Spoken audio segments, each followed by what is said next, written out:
Hey guys, Chuck Quinton here again, back by popular demand. I know many of you guys have been asking me to start doing some of the videos again, and so I have heard your cries, and so here we are.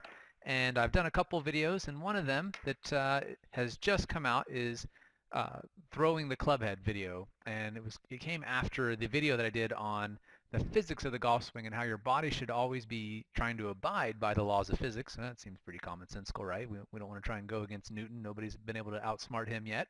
So in doing so, what we need to do is understand how we work with the laws of physics to create maximum amount of club head speed with minimum amount of effort, maximum consistency, and the least strain on our body. And so I have a student here who I worked with some of the concepts on the video, or on some of the concepts from the video that I just did on the physics of the swing and throw the club head.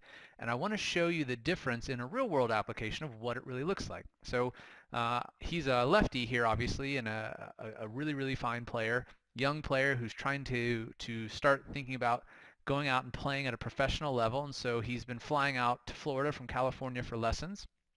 And so in doing that, we've got to work on things in a condensed amount of time to get maximum amount of results, because he's obviously making a long trip out here to work with us.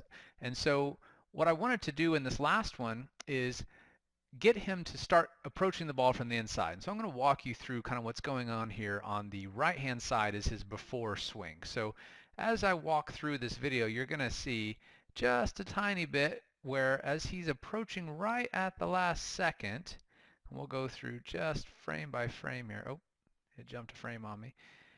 His club head is getting out on top of the target line just a little bit too soon. And so right now the club is going to start working back a few degrees to the right in his case. So for right-handed golfers, it'd be to the left, or thinking outside in, or a little bit over the top.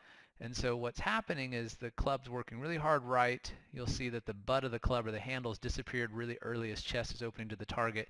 And so what's happening is this big, strong, young, powerful, collegiate kind of golfer is hitting a lot of pull cuts, which of course don't necessarily go that far. And so he was a little frustrated with some of the power. And from the first lesson that we did, he had gotten a lot more power because he was really coming over the top. And so we did some right arm only, or lead arm only, drills to help with this.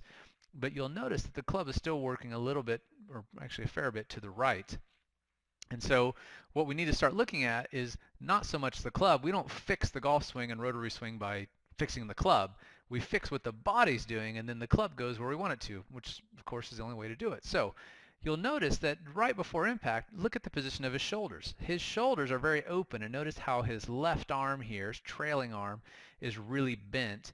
And as we go right to the point of impact, I'll stop it right at impact, you'll see he looks kind of jammed up here, right? He looks like he's kind of crunched over, and this is an extremely common impact position that we see, where golfers use their body, pretty aggressively and too aggressively, and so he doesn't allow the club to release and reach maximum speed until the ball's already gone, which of course at that point is not going to do us any good. So with his shoulders being open to this point, where his trailing shoulder has really driven hard into the ball, his arm doesn't have a chance to extend. And you want your arms as close to straight at impact as possible without actually being straight. Technically, this trailing arm still needs a little bit of flexion in it. It needs to be releasing through the hitting area. But in this case, when it's really bent like this, you're changing the radius of the swing arc, and you're actually making it smaller in relationship to your body.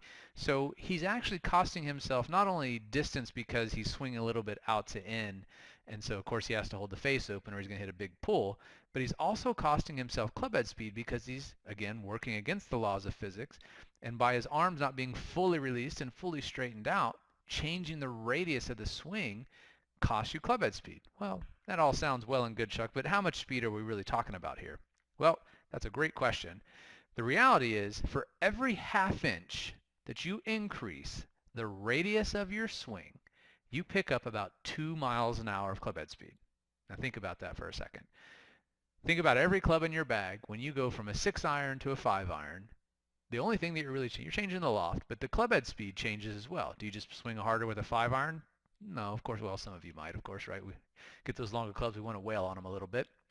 But the reality is the club's just going faster because the radius, the length of the shaft, which is changing the radius of your swing arc in relationship to your body, is longer. It's bigger. So that wider arc gives you more speed. Very simple physics principle here. So when you're all jammed up like this at impact, instead of getting everything fully released and extended out, you're costing yourself speed. And so you can start kind of doing some simple math here, saying, well, if my arms were a little bit more straightened out, well, that's going to make the radius of my swing maybe an inch wider, maybe 2 inches wider. You're talking 4 miles an hour, 6 miles an hour, 8 miles an hour of clubhead speed that you can pick up without putting forth any more effort. This is purely physics 101 stuff. So how did we do that? Well, let's take a look on the left-hand side now and to see what his swing looked like after we did. And this is just a 1-hour lesson, so we're not trying to get everything perfect here. We're trying to give him the tools that he needs to go home and work on this stuff. But let's watch first how the club drops now down to the inside. Again, not everything's perfect here. Camera angles are a little bit different, so don't get too bogged down in the details. We're looking at the macro stuff, the big picture stuff with his body. So now I'm going to back up his swing to about the same spot on the right, give or take a little bit. You'll notice how this shoulder's really rolled forward. We'd call this protracted, and so as it's protracting, that left, or in his case left, or your trailing arm pectoral muscle is really contracting, trying to help move the club from this side, and that's going back to pushing against the shaft and trying to move the club in the same direction that you want it to travel. But of course, if you just watched my video on the physics of the swing and the truth about rotation, you always want to be moving in the exact opposite direction that you're wanting that clubhead to travel for maximum speed and efficiency. So you can start to see a little bit difference here.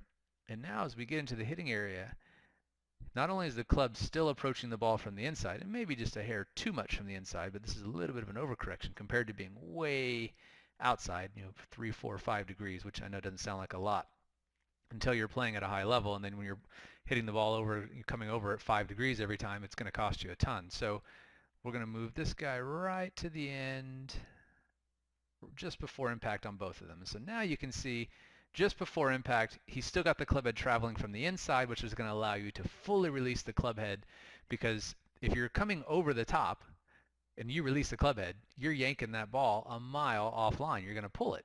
If you're coming from the inside and you let the toe rotate, which is what you ideally want to do, because when you let the club rotate and release, you're picking up much more clubhead speed. And for those of you that don't know, it's about 7 miles an hour faster that the toe of the club is moving than the center of the face in a proper swing.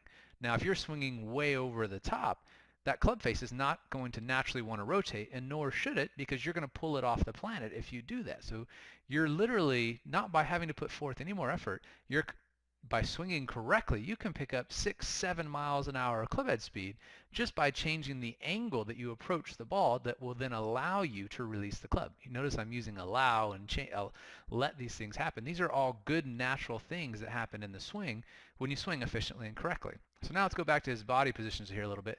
Notice that I can still see his lead shoulder, and here this one's long gone. So he's basically telling his body, I want to swing over here in this type of direction, because that's where his shoulders are going. And in here he's saying, I want to come from the inside and hit just a little gentle baby push draw, which is exactly what these shots resulted in.